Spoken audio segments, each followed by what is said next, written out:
sobrellevando la pesada carga de la derrota también sobre sus espaldas. Guillermo, buenas noches, bienvenido. ¿Qué tal? Hola, ¿Cómo Guillermo. va, Pablo? Sí, ¿Cómo lo vio hola, hoy? Marina. ¿Cómo andan? ¿Todo bien? ¿Cómo Bien. lo vivió? ¿Cómo lo le trató? pareció? Lo vi y ese es un problema. Ah, no le Es un contemos problema. a la gente. No le contemos, que me persigue ese fantasma.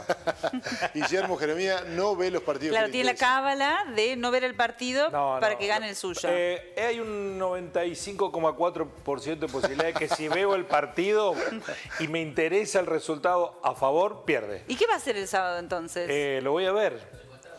Vos sabés que te estás poniendo en un Mira, lugar, hay dos situaciones que van a ser difíciles te de estás poniendo en un lugar modificar. incómodo, Guillermo. Efectivamente. Bueno, no quería decir algo del salario mínimo vital y móvil, porque mucha gente dice, ¿a quién beneficia esta cuestión?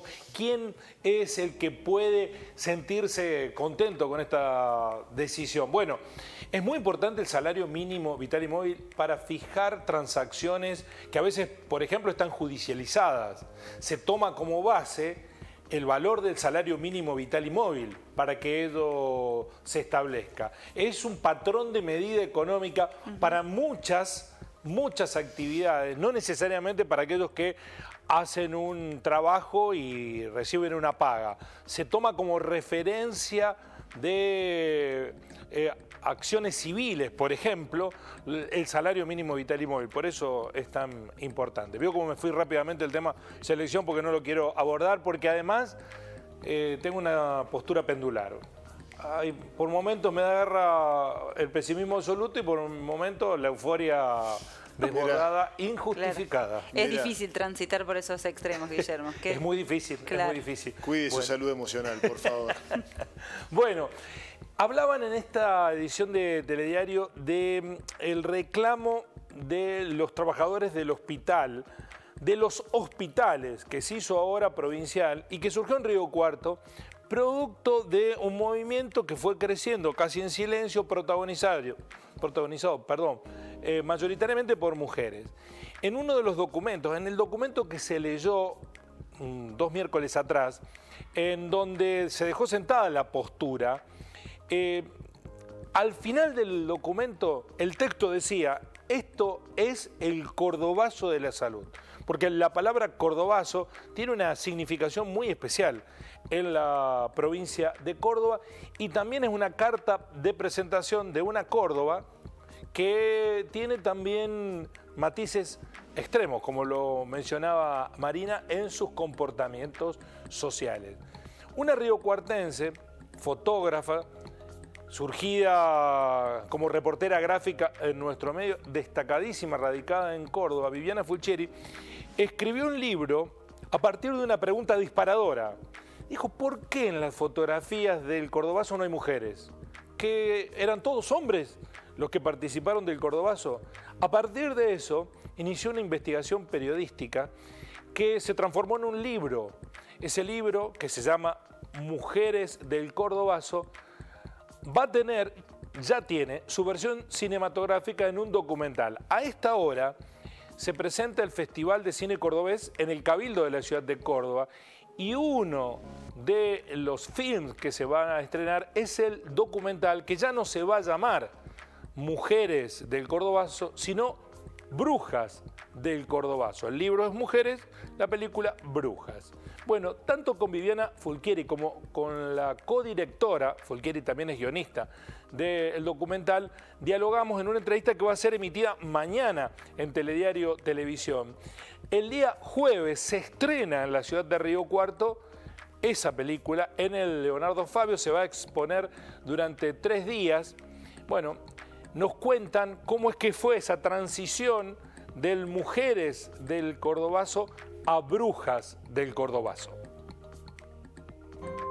Buscar una foto y mirarla. Ver lo que pasa en el primer plano. Mirar lo que pasa dentro de la foto. ¿Cómo se transformaron las mujeres en brujas, Luciana? Ver lo que no. Eso es muy interesante tu pregunta, porque las mujeres en brujas se transformaron mucho tiempo después de que imaginamos y que empezamos a pensar la película, porque fueron las propias protagonistas las que fueron hablando y que fueron evocando a estas brujas. con lo cual nosotros la película, bueno, nos presentamos a un plan de fomento del Polo Audiovisual de la provincia de Córdoba, ganamos esa instancia con Brujas del Cordobazo en ese momento, y bueno, cuando empezamos a hacer las entrevistas, como dice Viviana, pasada la pandemia, pasadas algunas vacunas, pasados varios barbijos, empezamos a entrevistar a las protagonistas, que de esas 20 protagonistas que tenía el libro, bueno, tuvimos que decidir y hacer un recorte, porque un poco la peli quería contar una historia. Entonces, bueno, necesitábamos algunas protagonistas que pudieran mostrar todas las miradas y todos los puntos de vista del Cordobazo, pero que sin duda no podíamos abordar a esa cantidad de mujeres que había entrevistado Viviana, ¿no? Y bueno, y a medida que empezamos a hacer estas entrevistas, ellas mismas empezaron a hablar de brujas, de movimientos de brujas, de estas brujas, bueno, resignificar también la palabra y el contenido bruja en esta época. Y bueno, y sobre el final de las entrevistas empezamos a preguntarles a ellas mismas si podían llamarse Brujas del Cordobazo, y bueno, la mayoría dijeron que sí, así que por eso se terminó llamando Brujas del Cordobazo el proyecto. ¿Estuviste de acuerdo rápidamente, Viviana, o pusiste tus objeciones a cambio de mujeres a brujas? Y demoré un poquito, pero yo tengo una persona que siempre es la que tiene el juicio más tremendo sobre mí, tremendo en el sentido de que no tiene ningún problema en decir cosas que me pueden molestar, que es mi hija, y ella me dijo: mamá, ese nombre es fantástico, no se puede llamar de otra cosa, decirle que sí y te va a gustar. Y ahora me parece que no se podría llamar de otra manera. Sí, Mujeres del Cordobazo en sí mismo encierra un valor del recorte histórico que se está haciendo, pero Brujas del Cordobazo es un cimbronazo interpelador, da la percepción. Claro. Brujas del Cordobazo nos pareció a nosotros muy interesante la idea de que ellas mismas pudieran resignificar, ¿no? y poder repensar este nombre, porque evidentemente es provocador el nombre, pero nos parece interesante que salga de las propias protagonistas esa posibilidad. Bueno, hay mucha gente de ciudades del interior que nos están viendo en toda la provincia que ha participado del Cordobazo siendo estudiantes, estando en Córdoba, y que seguramente se van a encontrar con buena parte de su historia. En eso, Viviana, primero el libro y ahora el documental va a tener esa potencia también, ¿no? De alimentar con más historias y reescribirlas a las historias.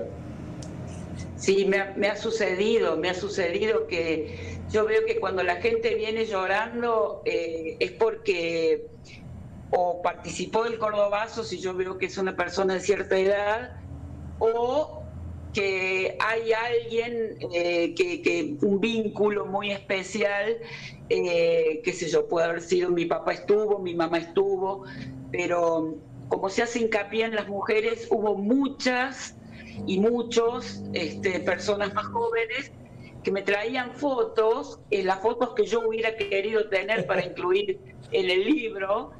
Me traían fotos diciendo: acá está mi mamá, y era la telefonista, qué sé yo, de la fábrica de aviones.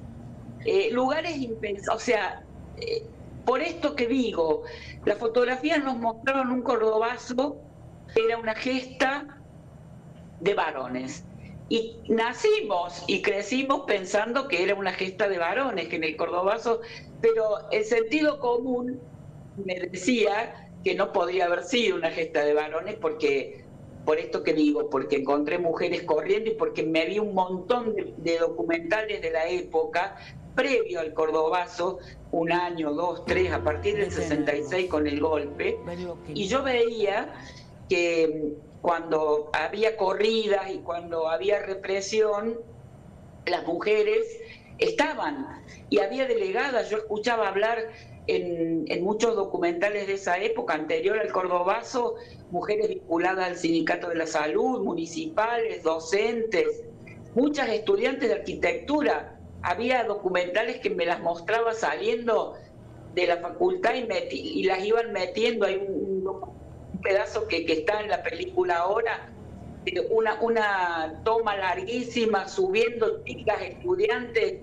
una larga fila que la sacan directamente de la Facultad de Arquitectura y las meten en un camión celular y suben como si fueran animales a un camión. O sea, todas esas cosas me iban demostrando que había, ¿no? Entonces, el libro, la película tiene una impronta sobre una mirada de género innegable. Bueno, sí, Vivi, y también gente que le ha permitido, que le va a permitir resignificar también el cordobazo, ¿no? Claro. Gente que no estuvo, mujeres que no estuvieron, mujeres que no estuvieron cerca. Bueno, hay también una mirada y una resignificación también ahí. Eso.